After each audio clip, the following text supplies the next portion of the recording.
Hello, everyone. So, welcome to the 21st Century Critical Analysis Report, a study presented by Group 2, Humss 12, with a chosen approach, a psychological analysis approach beyond the context given, Deep Hole, an excerpt by Alice Munro. So, today I will be just going to give you just a glimpse of the story to what really Deep Hole is. So, for the first sequence is the family of Sally went out to the woods to have a picnic.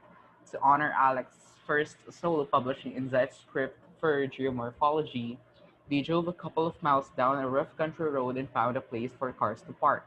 With no cars parked at present, Sally saw a signboard saying, "Caution, deep holes," that is needed to be repainted. Kent slipped down through a hole and Alex took an action to it, where Kent is alive lying far down at the bottom of the crevasse and hurt his legs. Kent spent 6 months out of school, and when Kent go to high school and chose to focus on science, he picked hard science. Six months after at college, Kent disappeared. He worked at a Canadian Tire in a suburb north of Toronto, where Kent refused to see Alex, but he said that he's very happy with his job and life. Alex retired from teaching and went into the hospital for an operation, and on the day that he was supposed to come home, he died. Savannah has found out all about Kent, where she know its whereabouts and exchanged perceptions and views of life and what they both felt. So it only falls out in the concept of redemption within oneself, realization, contemplating, and the emotional labor that each and every one of the characters have experienced all throughout the history or the story itself.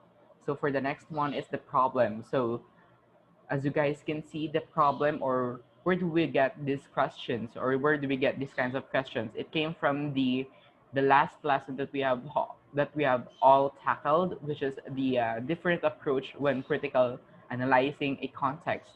So what we have chosen is the psychological approach, which contains four questions that are which are forces which forces are motivating the characters, which are unconscious, which behavior of the characters are the conscious ones, and what conscious or unconscious conflicts exists between the characters. So as we go on for the first question, let's just go on to the objective. So what we want to achieve, what do we really want to achieve within you guys? So our objective is to answer all the given questions that are intended to analyze psychological analysis of a literary text. Second, to inculcate knowledge to what or how does psychology affect the character, or how is it important to the text. Next is to also provide data that will support the psychological analysis to further understand and report of the context. So for the first question is the whys. So which forces are motivating the characters? So for the first one is the forces that motivates characters are their conscious and unconscious thoughts. They are making actions and decisions that only please their thoughts. However, they never bother to communicate with each other in order to resolve conflicts. So this is the main conflict of the story. They never bother to communicate with each other in order to resolve a conflict, because in reality, or in real sense of life, we should always know how to communicate. We should always know how to resolve conflicts like this, and not ever to make this as a big one, or it as a big deal. So the main forces that motivates the character is their conscious and unconscious thoughts, which are the individual concepts beyond the conflict itself, that creates a continuous warfare. So for the second one is which behavior of the characters are the conscious ones. So with Sally and Alex, whom are their children's parents, their conscious behaviors are how they are acting towards their children according to their thoughts. So just like any normal parent, they believe that they were saying or doing what is right for their children. But according to the research that we have investigated, or the research that we have conducted, Narveso 1988 say that parents believe that their child is their property and therefore knows them well compared to anyone else. But with this, their conscious behaviors are the only ones that Sally and Alex thinks are okay or is best for them. Son, Ken. But with Kent, his conscious behaviors are the ones who were tries to please their parents, especially his father rather, in order to be someone who is less ignored and disregarded. His thoughts are centered into someone being who is worthy of appreciation. So that's yeah.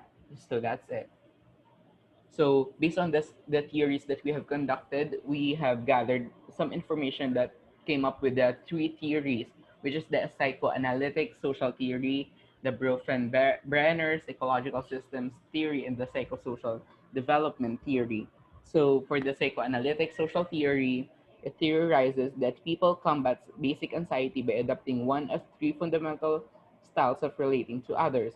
First is moving towards people. Second is moving against people, or the third one is the moving away from people, which we are already noticed that Kent moved away from his family.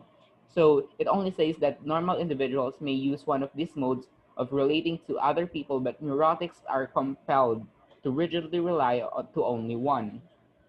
So yeah, as for it follows, the Brenner's ecological systems theory explains that focuses on the quality and the context of the child's environment, which he states that as a child develops, the interaction within these environments become more complex, and this complexity can arise as a child's physical and cognitive structures grow and mature. So it is eventual. It is eventual process.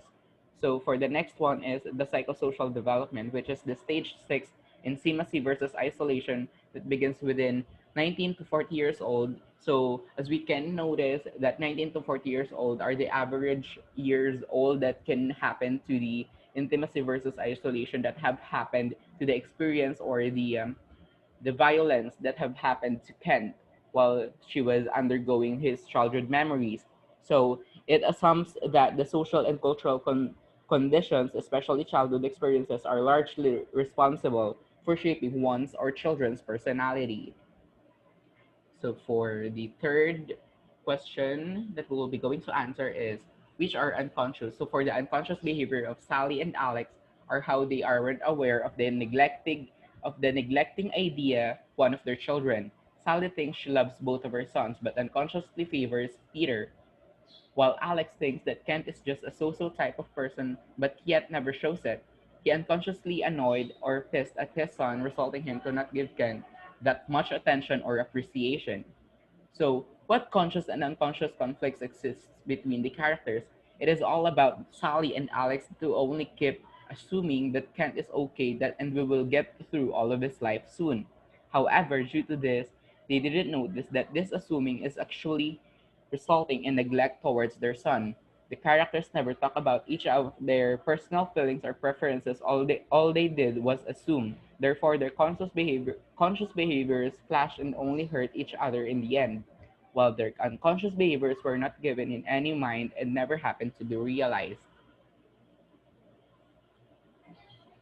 So why really psychological approach did we choose? Because firstly, it enables the reader to think outside the box. The neglection just portrayed one way or another for it stayed unnoticed except you read it two or multiple times or utilize even an alternate sort of approach which it also offers to give justice to the character separation and how he conquered desires later on.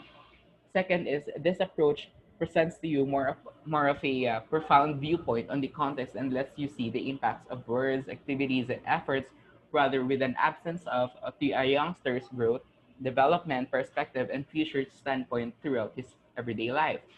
Lastly, because it amplified one's psyche and the idea that child's improvement is to be sure plays a vital role or holds a major impact to each and every one of us. Since concerning Ken, as he countered it, it influences his relationship and perspective to the world he lives in and associates with as he grew old. So, as like what I've said earlier, it is an eventual process. So to sum it all up, deep holes only means that it only means the detachment, the emotional labor that all of the characters have been going through, and and the violent negligence of his family or of his relatives to Kent, which are the cruelty and the family disputes he have experienced during his childhood, detached him emotionally, mentally, and physically from his intellectual family and decided to carry on with a free life as Jonah, who is a man with no desire from the world and himself. And I hope that you guys all learned something today, and I hope to adopt the knowledge that we all are trying to inculcate to each and every one of you. So thank you, and I hope you guys know what is the importance of the psychological approach to this deep hole of the literary text that are given. So thank you.